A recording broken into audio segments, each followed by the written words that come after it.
Okay, good day everyone. So we will now begin with another chapter. So this is chapter 8, Noli Me Tangere, published in Berlin. Okay, so the bleak winter of 1886 was memorable in the life of Rizal for two reasons. First, it was a painful episode for he was hungry, sick, and despondent in a strange city. And second, it brought him great joy after enduring 30 too much sufferings, because his first novel, Noli Me Tangere, came off the press in March 1887. Like the legendary Santa Claus, Dr. Maximo Biola, his friend from Bulacan, arrived in Berlin at the height of his despondency and loaned him the needed funds to publish the novel. Okay, so he idea of writing a novel on the Philippines. So his reading of Harriet Beecher's Stowe's Uncle Tom's Cabin, which portrays the brutalities of American slave owners and pathetic conditions of the unfortunate Negro slaves, inspired Dr. Rizal to prepare a novel that would depict the miseries of his people under the last of Spanish tyrants. He was then a student in the Central University of Madrid, and in a reunion of Filipinos in the Paterno residence in Madrid on January 2, 1884, Rizal proposed the writing of a novel about the Philippines by a group of Filipinos. His proposal, of course, was unanimously approved by those present. Among those who were present were the Paternos brothers, si Pedro, Maximino, and Antonio. Also present was Graciano Lopez Haina, Evaristo Aguirre, Eduardo de Lete, Julio Lorente, Milesio Figueroa, and Valentin Ventura. Unfortunately, Rizal's project did not materialize. Those compatriots who were expected to collaborate on the novel did not write anything. The novel was designed to cover all phases of Philippine life. However, almost everybody wanted to write about women. Rizal was disgusted at such flippancy. He was more disgusted to see that his companions, instead of working seriously on the novel, wasted their time gambling or flirting with Spanish women. Toward the end of 1884, Rizal began writing the novel in Madrid and finished about one half of it. When he went to Paris in 1885, after completing his studies in the Central University of Madrid, he continued writing the novel, finishing one half of the second half. He finished the last part of the novel in Germany, and he wrote the last few chapters of the Noli in Williamsfeld in April to June 1886. In Berlin during the winter, February 1886, Rizal made the final revisions on the manuscript of the Noli. Sick and penniless, he saw no hope of having it published, so that in a momentary fit of desperation, he almost hurled it into the flames. Years later, he told his good friend and former classmate, Fernando Canon, sabi niya, I did not believe that the Noli Me Tangere would ever be published when I was in Berlin, broken-hearted, weakened, and discouraged from hunger and deprivation. I was on the point of throwing my work into the fire as a thing accursed and fit only to die. So in the midst of his despondency and misery, Rizal received a telegram from Dr. Maximo Biola, who was coming to Berlin. Um, This friend of Rizal was a scion of a rich family of San Miguel, Bulacan. When he arrived in Berlin shortly before Christmas Day of 1887, he was shocked to find Rizal living in poverty and deplorably sick due to the lack of proper nourishment. Fancying his talented friend's predicament, Viola, being loaded with ample funds, gladly agreed to finance the printing cost of the Noli. He also loaned Rizal some cash money for living expenses. Thus it came to pass that Rizal and Viola happily celebrated the Christmas of 1886 in Berlin with a sumptuous toast. On February 21, 1887, the Noli was finally finished and ready for printing. With Viola, the savior of the Noli, Rizal went to different printing shops in Berlin to survey the cost of printing. After a few days of inquiries, they finally found printing shop Berliner Druckerei Aktiengesellschaft, which charged the lowest rate, that is 300 pesos for 2,000 copies of the novel. And during the printing of the Noli, a rare incident happened to Rizal. One morning, the chief of police of Berlin paid a sudden visit to Rizal's boarding house and requested to see the latter's passport. Unfortunately, Rizal could not produce a passport, for he had none. In those days, it was possible to travel without a passport. So the police chief then told him uh, to secure a passport within 4 days, otherwise he would be deported. Immediately, Rizal, accompanied by Viola, went to the Spanish embassy to seek the help of the Spanish ambassador, the Count of Benomar, who promised to attend to the matter, but the ambassador failed to keep his promise, for it turned out that he had no power to issue the required passport. And at the expiration of the 4-day ultimatum, Rizal presented himself at the office of the German police chief, apologizing for his failure to obtain a passport and politely asked the latter why he was to be deported when he had not committed any crime. The police chief informed him that he had received intelligence reports that he had made frequent visits to the villages and little towns in the rural areas, thereby arousing the government's suspicion that he was a French spy.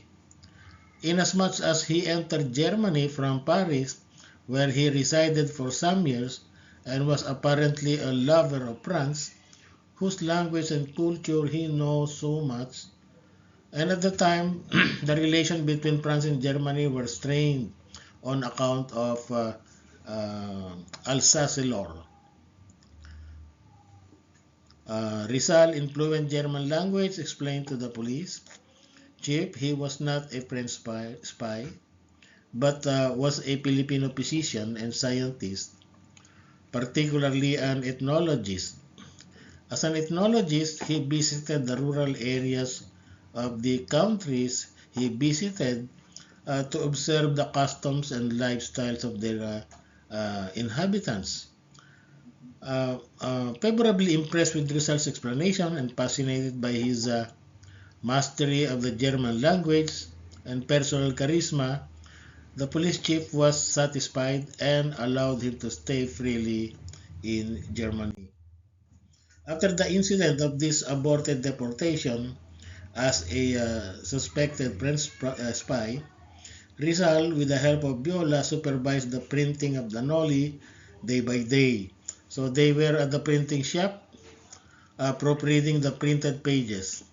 And on March 21, 1887, the Noli Me Tangere came off the press. Rizal immediately sent the first copies of the printed novel to his intimate friends, including Blumentritt, Dr. Antonio Maria Regidor, Graciano Lopez Jaina, Mariano Ponce, Felix Hidalgo. So in his letter to Blumentritt on March 21, 1887, he said, "I'm sending you a book. It is my first book, though I have already written much before it and received some prizes in literary competitions. It is the first impartial and bold book on the life of the Tagalogs. The Filipinos will find it the history of the last 10 years. I hope you will notice how different are my descriptions from those of other writers. The government and the friars will probably attack the work, refuting my arguments, but I trust in God of truth and in the persons who have actually seen the sufferings at close range. I hope I can answer all the concepts which have been fabricated to malign us." And on March 29, 1887, Rizal, in token of his appreciation and gratitude, gave Viola the galley fruits of the novel, carefully rolled around the pen that he used in writing it, and a complimentary copy with the following inscription: "To my dear friend Maximo Viola, the first to read and appreciate my work, signed Jose Rizal."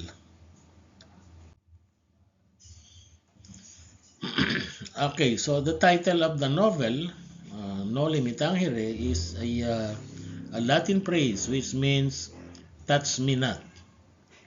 It is not originally conceived by Rizal, for he admitted taking it from the Bible. Rizal, writing to Felix R. Hidalgo and friends on March 5, 1887, said, "Noli Me Tangere, words taken from the Gospel of St. Luke, signify, 'Do not touch me.'"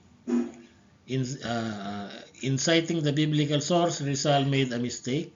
It should be the Gospel of St. John, that is chapter 20, verses 13 to 17.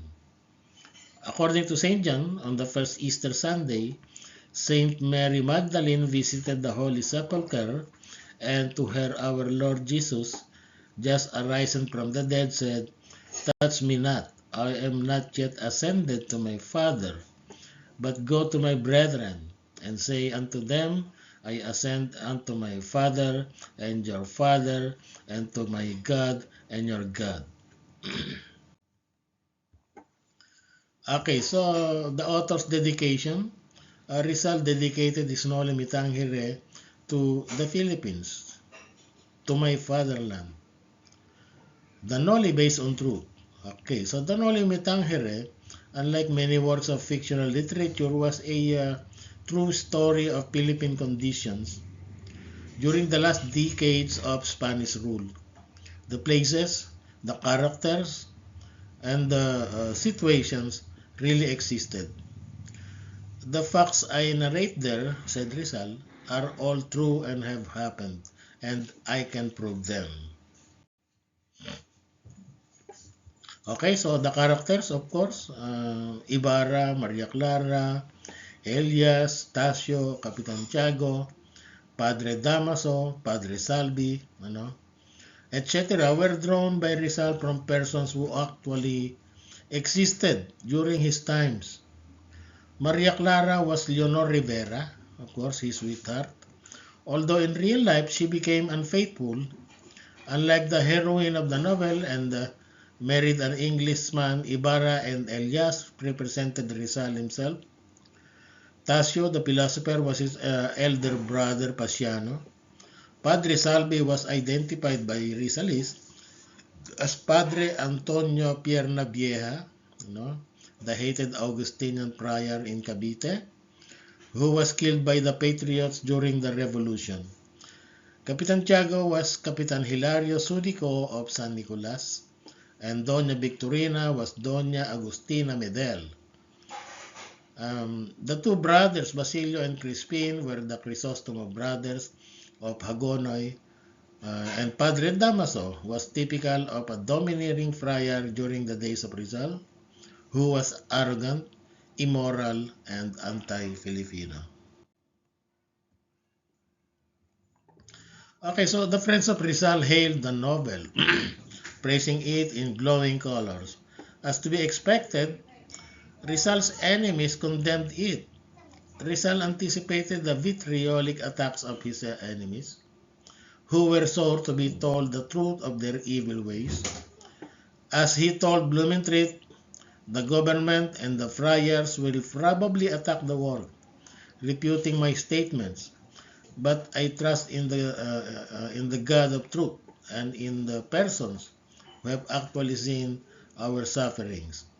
Of the numerous congratulatory letters received by Rizal from his friends about the Noli, that from Blumentritt was significant. Okay, so first of all, wrote Blumentritt, I accept my cordial congratulations for your beautiful novel about customs which interest me extraordinarily. Your work, as we Germans saw, has been written with the blood of the heart, and so the heart also speaks. I continue reading it with much interest, and I shall beg to ask you now and then for an explanation when I find words unknown to me.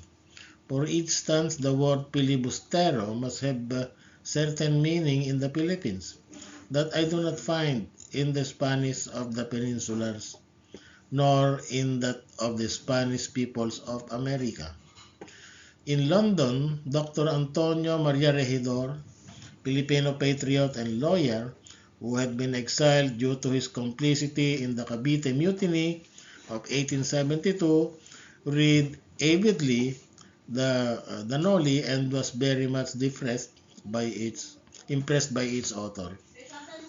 On May 3, 1887, he felicitated Rizal saying, if the Quixote immortalizes its author because it exposes to the world the ailments of Spain, your Noli Me Tangere will bring you an equal glory. With your modesty and your voracious and able appraisals, you have dealt a mortal blow to that old tree full of blemishes and decay. Every Filipino patriot will read your book with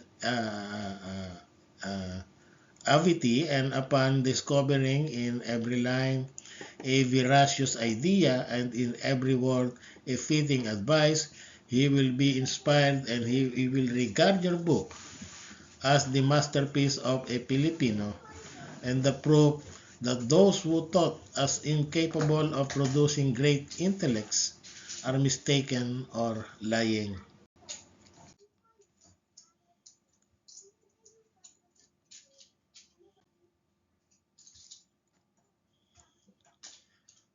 Okay, so that ends chapter 8. Okay, so we will proceed to chapter 9.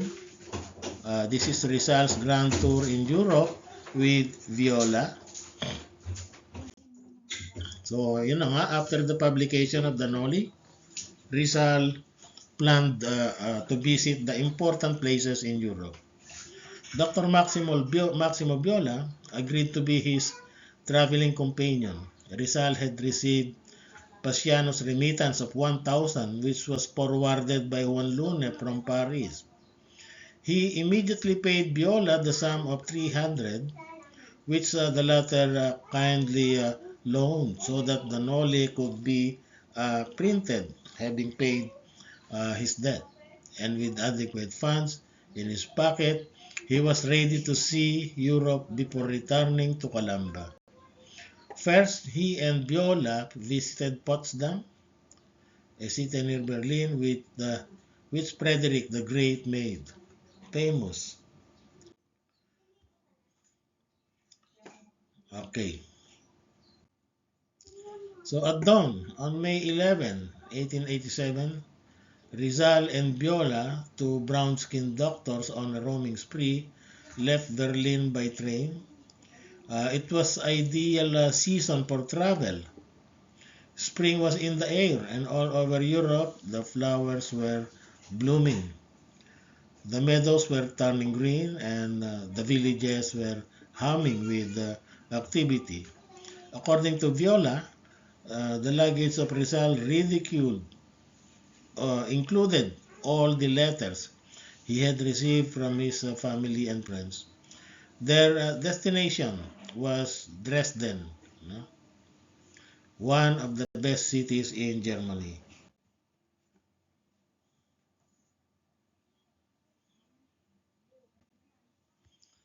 Rizal and Viola tarried for some time in Dresden. Their visit coincided with the regional floral exposition. Rizal, who was interested in botany, studied the numerous plant varieties of extraordinary beauty and size.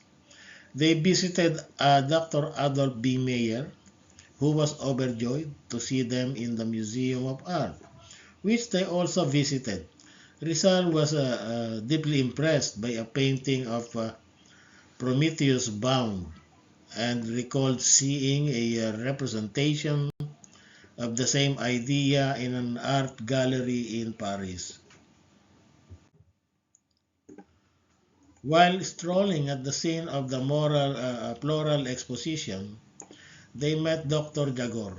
Uh, Upon hearing of their plan to visit Lake Meritz, uh, in order to see Blumentritt for the first time, Dr. Jagor advised them to wire Blumentritt of their coming because the old professor was of a nervous disposition and he might suffer a shock at their sudden visit.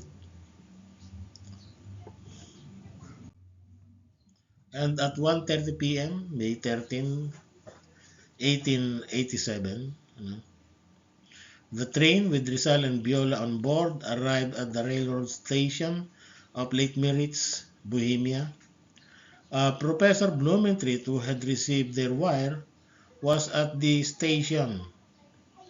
He was carrying a pencil sketch of Rizal, which the latter had previously sent him, so that he could identify his Filipino friend. He warmly received Rizal and Viola for the first time. The two great scholars, Rizal and Blumentritt, who came to know each other by correspondence only, met in person. They greeted each other in fluent German. Blumentritt was a kind-hearted old Austrian professor. Upon seeing the talented Rizal for the first time, he immediately took him into heart, loving him as a son. Professor Blumentritt, the genial host, helped Rizal and Viola get a room at Hotel Krebs, after which he brought them to his home and introduced them to his wife and family. The two Filipino tourists spent many pleasant hours at the home of their kind host. They stayed in Lake Meritz from May 13 to May 16, 1887. Rizal had, of course, beautiful memories of his visit to Lake Meritz. He enjoyed the warm hospitality of the Blumentritt family. The professor's wife, by the name of Rosa, was a good cook, and she prepared special Austrian dishes, which Rizal liked very much. His children were Dolores, called Dora or Dorita by Rizal, Conrad, and Fritz. Blumentritt proved to be a great tourist guide as well as a hospitable host. He showed the scenic and historical spots of Lake Meritz to his visitors. One afternoon, he invited them to a beer garden where the best beer of Bohemia was served. And at a near table, there was a lively discussion among the drinkers about the advisability of having the railroad pass through a neighboring town. One of the men in the group was the burgomaster or the town mayor of that town. Blumentritt knew the burgomaster so that he approached the party and delightfully introduced his two Filipino friends. Rizal talked fluent German, for which reason the burgomaster and his friends were amazed. The burgomaster asked Rizal how long it took him to learn German, and Rizal replied, 11 months, sir. The burgomaster was further amazed, and in great admiration, he lauded the privileged talent of Rizal. Blumentritt embraced Rizal, idling him with that few Germans could speak well their own language as Rizal could. Okay, so on another afternoon, Rizal and Viola were invited to a meeting of the tourist club of Lake Miritz, of which Blumentritt was the secretary. Rizal spoke extemporaneously in fluent German to the officers and members, praising Austria's idyllic scenes and its hospitable, nature-loving, and noble people. The audience widely applauded him, for they were enchanted by his eloquence and fluency in German. And it was during his visit to Lake Piritz when Rizal met another renowned scientist of Europe. This is Dr. Carlos Sepelac. No? Okay, Blumentritt brought him to Sepelac's home, and Rizal had a nice conversation with his Polish scholar. Blumentritt also introduced Rizal to Professor Robert Klapschak, an eminent naturalist.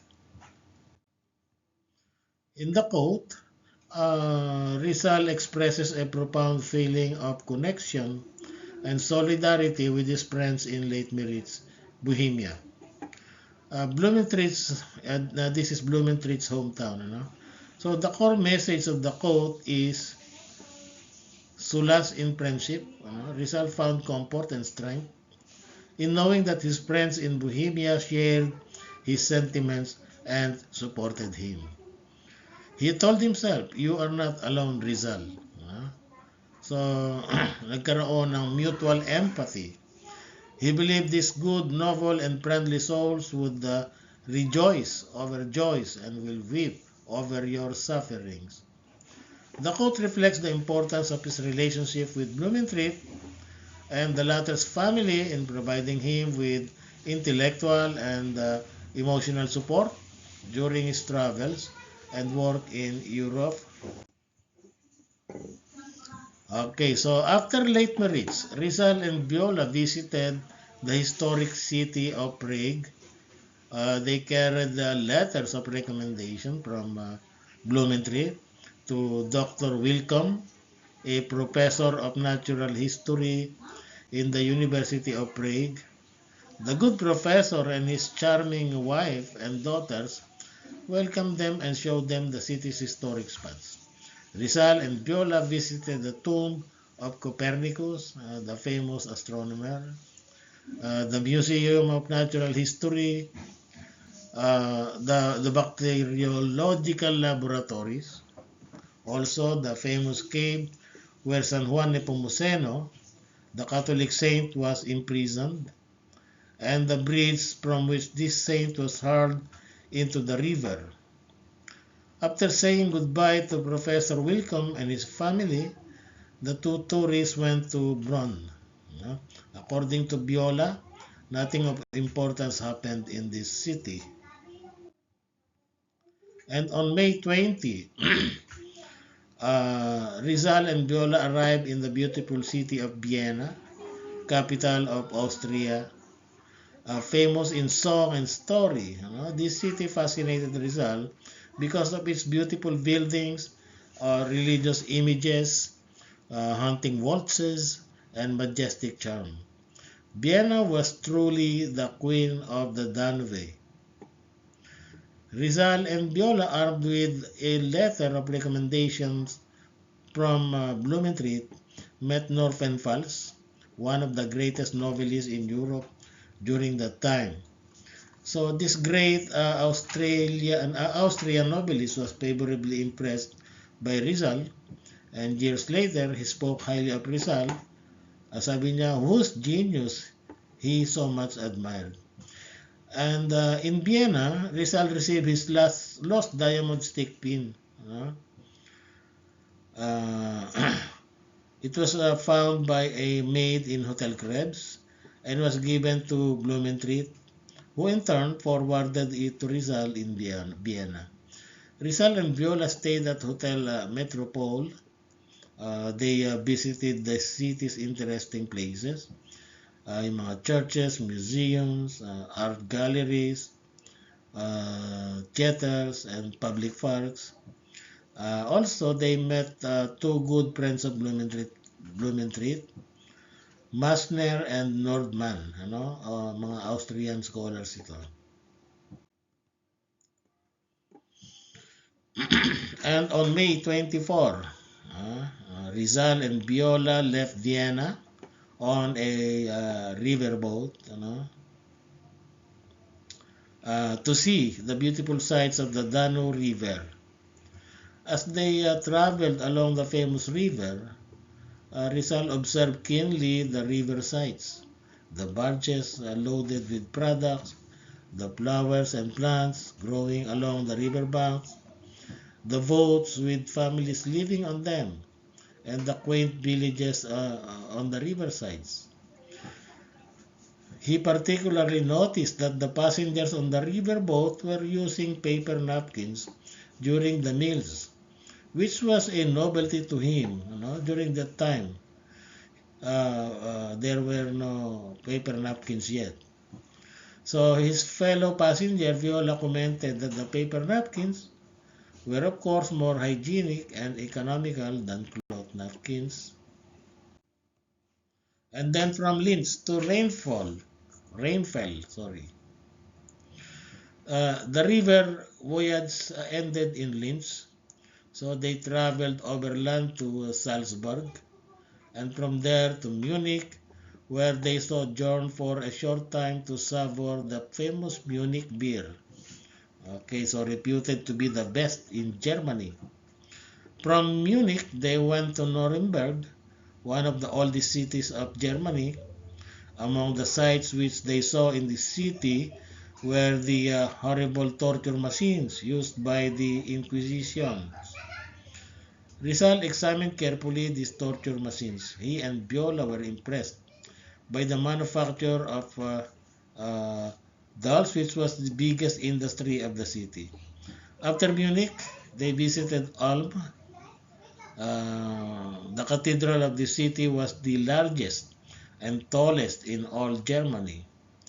Viola related that he and Rizal climbed its many hundred steps. He rested twice on the way to the tower and felt dizzy from the strain upon reaching the top. Rizal, on the other hand, ascended without resting and was not tired when he reached the top. Okay, so and then from Ulm, they went to Stuttgart, Baden, and then Rheinfeld. At Rheinfeld, they saw the waterfall, the most beautiful waterfall of Europe.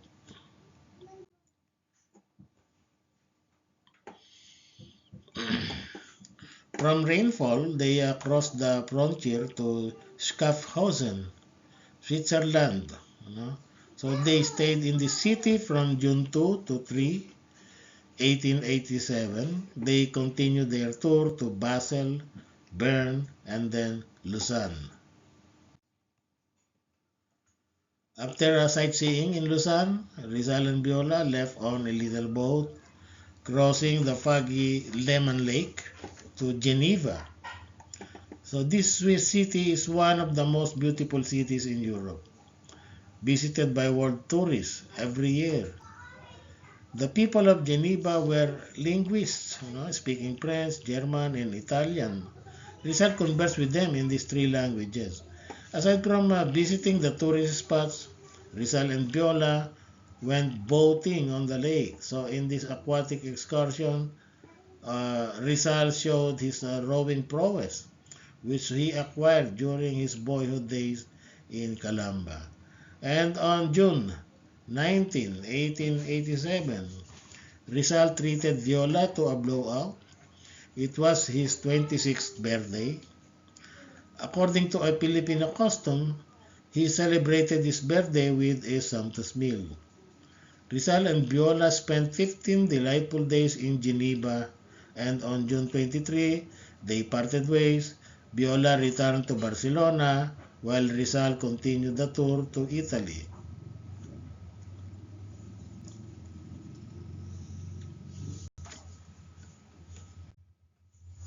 And in 1887,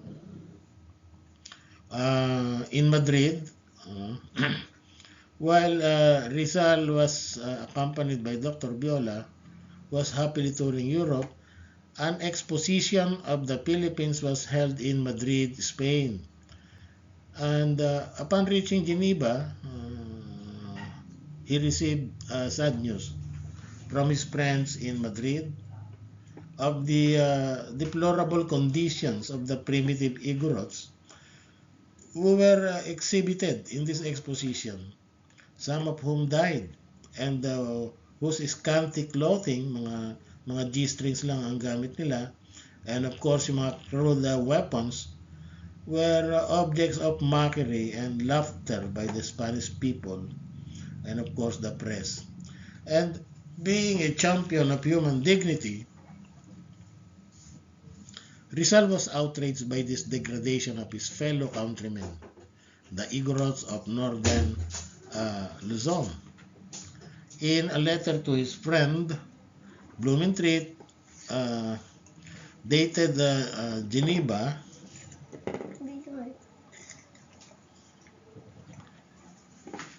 so he said, "My poor compatriots," or the Igorots, he was referring to the Igorots, "who are now being exhibited in Madrid are mocked by Spanish newspapers, except El Liberal, which says that it is not consistent with human dignity to be exhibited side by side with animals and plants.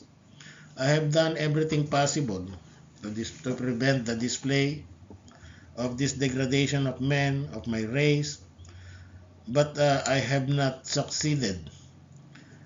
Now, one woman died of pneumonia. The Igorots were housed in a baraka, a rustic house made of bamboo, grass, and tree branches. And El Resumen and Mill makes mean jokes about it."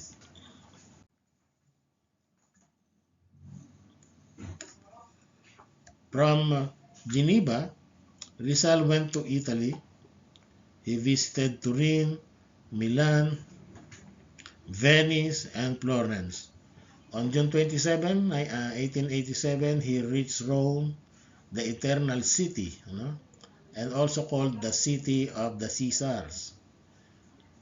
He was thrilled by the sights and memories of the Eternal City, describing to Blumentritt the grandeur that was Rome. On June 29th, the feast day of St. Peter and St. Paul, Rizal visited for the first time the Vatican, the city of the popes, and the capital of Christendom. He was deeply impressed by the magnificent edifices, particularly of St. Peter's Church, the rare works of art, the vast St. Peter's Square, the colorful papal guards, and the atmosphere of religious devotion that pervaded the Vatican. Every night, after sightseeing the whole day, Rizal returned to his hotel, very tired. Sabi niya, "I am tired as a dog, but I will sleep as a god." So after a week of wonderful sojourn in Rome, he prepared to return to the Philippines. He had already written to his father that he was coming home.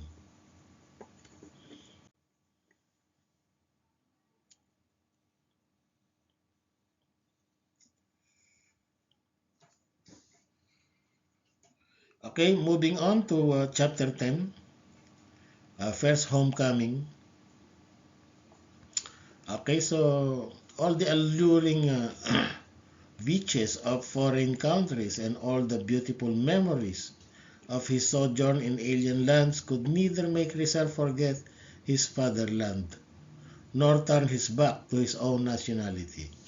Through that he studied abroad, acquire the lore and languages of foreign nations, and enjoy the friendship of many great men of the Western world, but he remained at heart a true Filipino, with an unquestionable love for the Philippines and an unshakable determination to die in the land of his birth. Thus, after 5 years of memorable sojourn in Europe, he returned to the Philippines in August 1887 and practiced medicine in Calamba.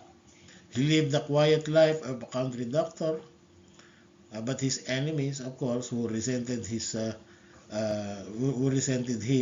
persecuted him, even threatening to kill him.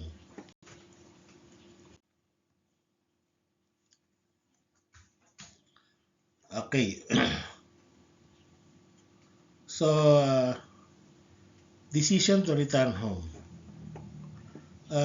Because of the publication of the Noli Me Tangere and the uproar it caused among the friars, of course, Rizal was warned by Pasiano, together with Silvestre Ubaldo, yung brother-in-law niya, si Chengoy, and other friends not to return home.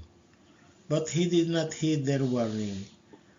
He was determined to return to the Philippines for the following reasons.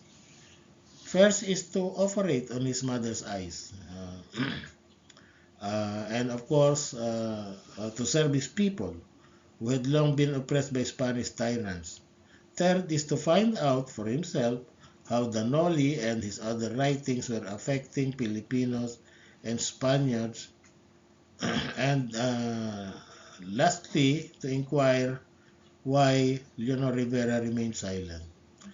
So in a letter to Blumentritt written in Geneva on June 19, 1887, Rizal said, "Your advice that I live in Madrid and continue to write from there is very benevolent, but I cannot accept it.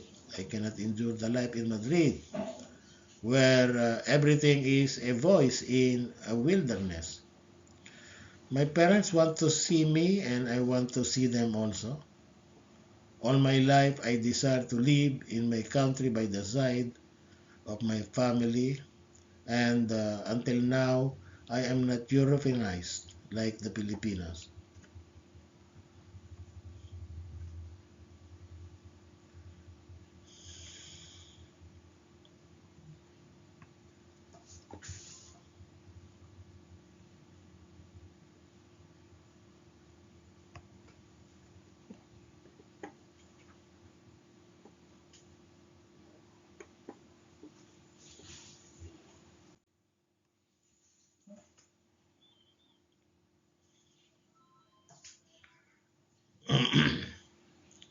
Okay, delightful trip to Manila.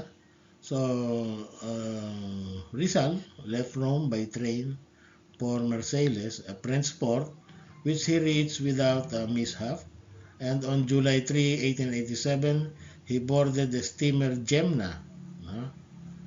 This is the same steamer which brought him to Europe 5 years ago. There were about 50 passengers, including 4 Englishmen, 2 Germans, 2 Chinese, Japanese, and many Frenchmen, and a Filipino, which is Rizal. Rizal was the only one among the passengers who could speak many languages, so that he acted as interpreter for his companions. The steamer was en route to the Orient via the Suez Canal. Rizal saw this historic canal for the second time. The first time was when he sailed to Europe from Manila in 1882. On board the ship, he played chess with fellow passengers and, of course, engaged in lively conversation in many languages. Okay.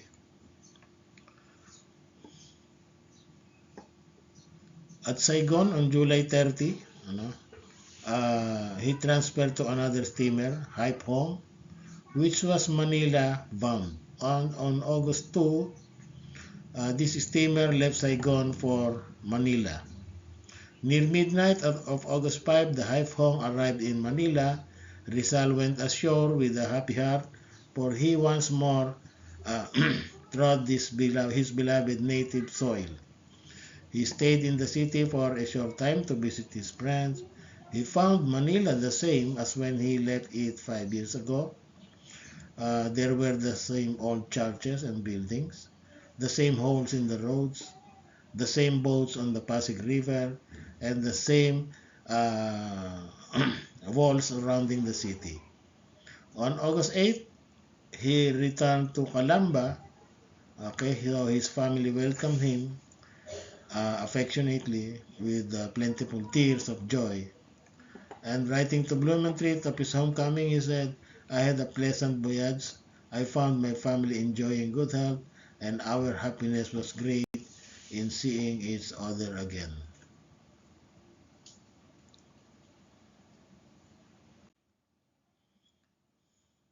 Okay, in Calamba, Rizal established a medical clinic. His first patient was his mother, who was almost blind, and he treated her eyes but could not perform any surgical operation because her eye cataracts were not yet ripe. News of the arrival of a great doctor from Germany spread far and wide, and patients from Manila and the provinces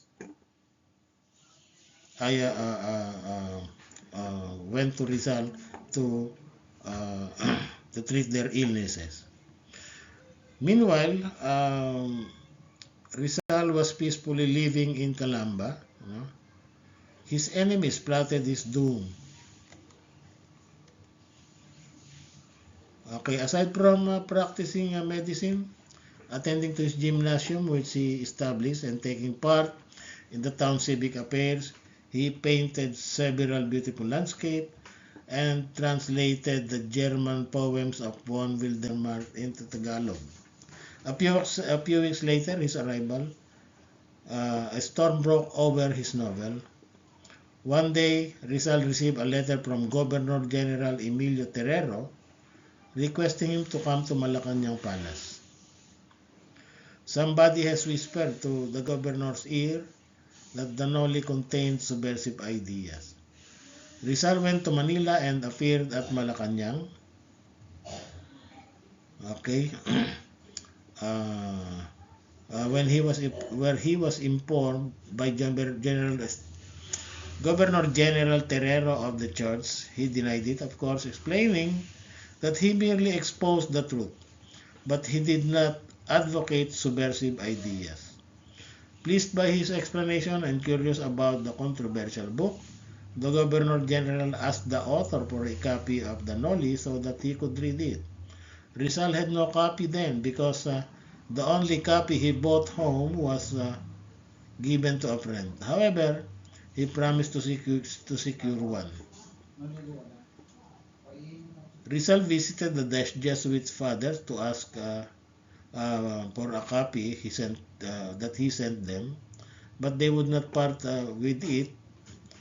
Okay, the Jesuits, especially his former professors, Father Francisco de Paula Sanchez, and also Father Jose Beck and Father Federico Faura, were glad to see him. He had a spirited discussion with Father Faura, who ventured an opinion that everything in it was the truth, but added, you may lose your head for it. Fortunately, Rizal found a copy in the hands of a friend. He was able to get it and gave it to Governor General Terrero. The Governor General, who was a liberal-minded Spaniard, knew that Rizal's life was in jeopardy because the friars were powerful. For security measure, he assigned a young Spanish lieutenant by the name of Don Jose Tabiel de Andrade as bodyguard. So this lieutenant uh, belonged to a noble family. He was cultured and no painting and could speak English, French, and Spanish.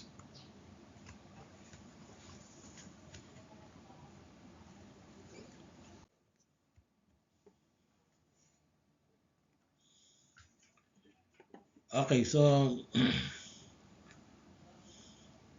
Governor General Terrero read the Noli and found nothing wrong with it. But Rizal's enemies were powerful. The Archbishop of Manila, Monsignor Pedro Payo, a Dominican, sent a copy of the Noli to Father Rector Gregorio Echavarria of the University of Santo Tomas for examination by a committee of the faculty. The committee, which was composed of Dominican professors, submitted its report to the Father Rector, who immediately transmitted it to Archbishop Payo. In turn, lost no time in forwarding it to the Governor General. So this report of the faculty members of the University of Santo Tomas stated that the Noli was heretical, impious, and scandalous in the religious order and anti-patriotic, subversive of public order, injurious to the government of Spain and its function in the Philippine Islands in the political order.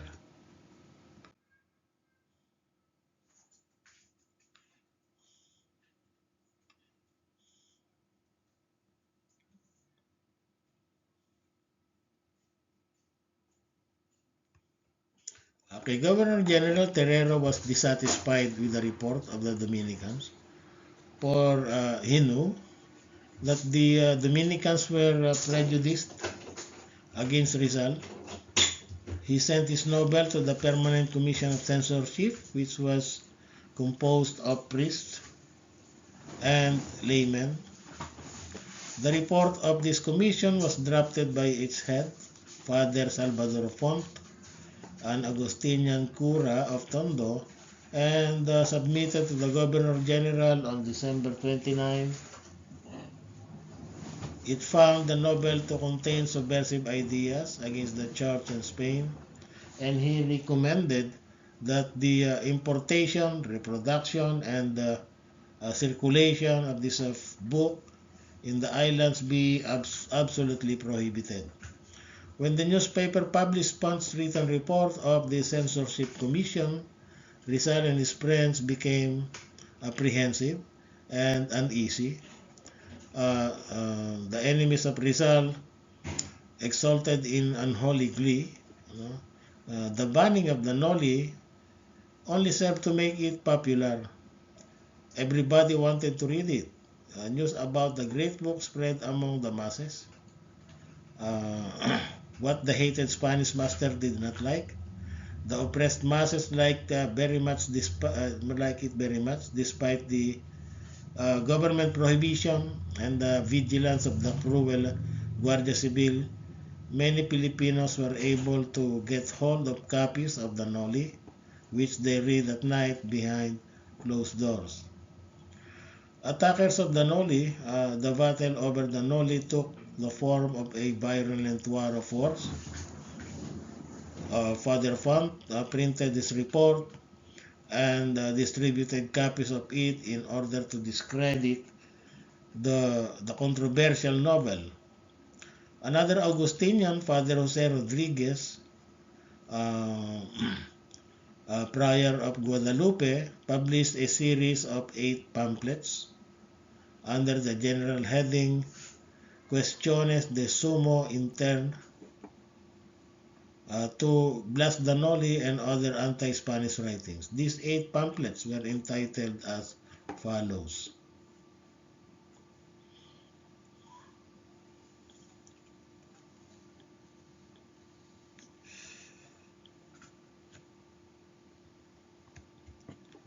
Okay, copies of these anti-Rizal pamphlets written by Fray Rodriguez were sold daily in the churches after Mass.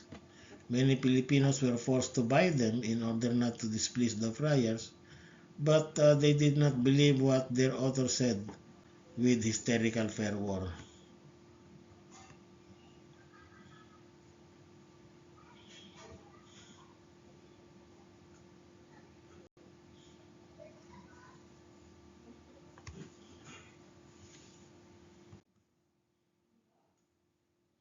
Okay, defenders of the Noli, no?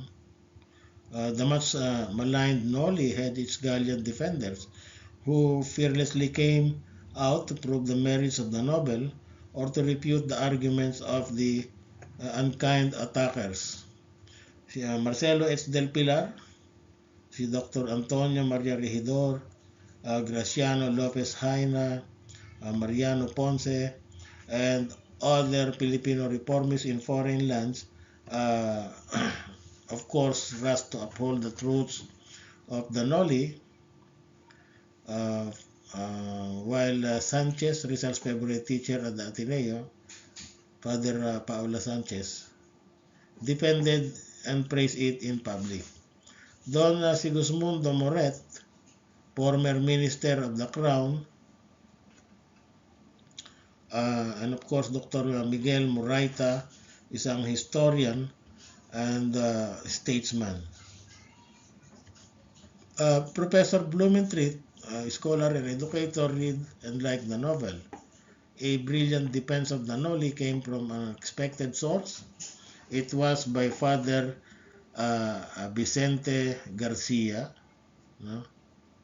A Filipino Catholic priest scholar, a theologian of the Manila Cathedral, and a Tagalog translator of the famous Imitation of Christ by Thomas A. Kempis. Father Garcia, writing under the pen name Justo Desiderio Magalang,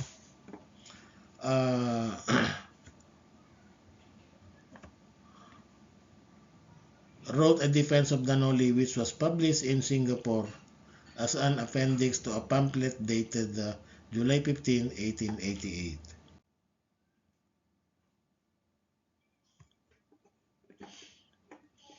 Okay, while the storm over the Noli was raging in fury, Rizal was not molested in Calamba. No? This is due to Governor General Terrero's generosity in assigning a bodyguard to him. Between this Spanish bodyguard, Lieutenant Jose Tabiel de Andrade, and Rizal, a beautiful friendship bloomed. Together, Rizal and Andrade, both young, educated, and cultured, made walking tours of the verdant countrysides, discussed topics of common interest, and enjoyed fencing, shooting, hunting, and painting. Lieutenant Andrade became a great admirer of the man he was ordered to watch and protect. Years later, he wrote of Rizal, Rizal was refined, educated, and gentlemanly. The hobbies that most interested him were hunting, fencing, shooting, painting, and hiking.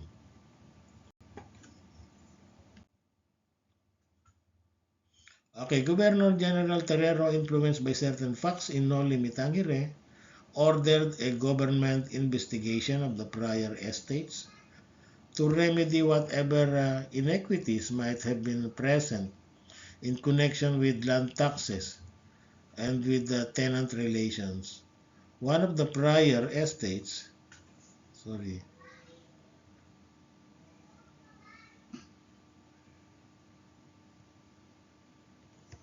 one of the prior estates affected was the Calamba Hacienda, which the Dominican order owned since 1883.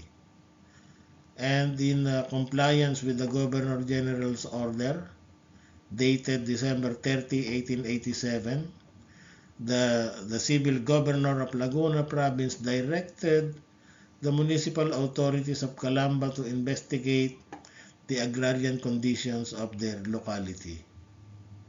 And upon hearing of the investigation, the Calamba folks sought Rizal's help in gathering the facts and listing their grievances against the Hacienda management, so that the central government might institute certain agrarian reforms. And after a thorough study of the conditions in Calamba, Rizal wrote down his findings, which the tenants and three of the officials of the Hacienda signed. These findings, which were formally submitted to the government for actions, were the following.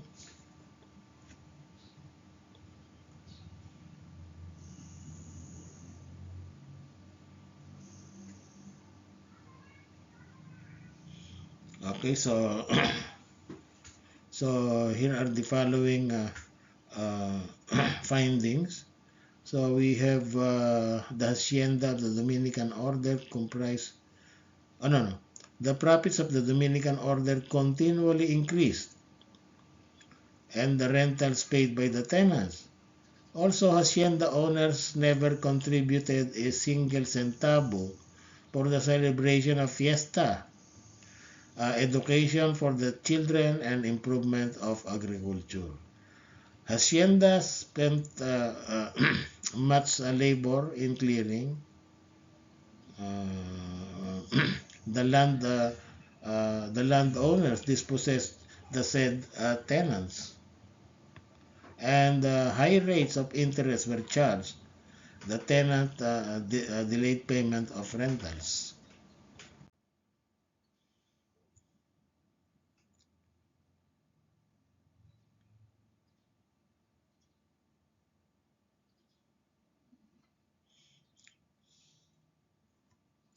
Rizal's exposure of the deplorable conditions of tenancy in Calamba infuriated further his enemies. The friars exerted pressure on Malacañang Palace to eliminate him. They asked Governor General Terrero to deport him, but the latter refused because there was no valid charge against Rizal in court. Anonymous threats against Rizal's life were received by his parents, and of course, the alarmed parents, relatives, and friends advised him to go away, for his life was in danger. One day, Governor General Terrero summoned Rizal and advised him to leave the Philippines for his own good. He was giving Rizal a chance to escape the fury of the friars. So this time, Rizal had to go. He could not very well disobey the Governor General's veiled orders, but he was not running like a coward from a fight. He was courageous, a fact which his worst enemies could not deny. A valiant hero that he was. He was not afraid of any man, and neither was he afraid to die. He was compelled to leave Calamba for two reasons. One is his presence in Calamba was jeopardizing the safety and happiness of his family and friends, and two, he could fight better in his enemies and serve his country's cause with greater efficacy by writing in foreign countries.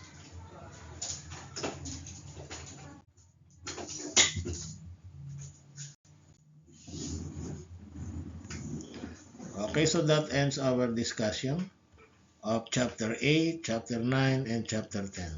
Okay, so well, we will have an activity. This activity will be written in Canvas, and of course you have to open your Canvas and comply with the activities. Thank you very much.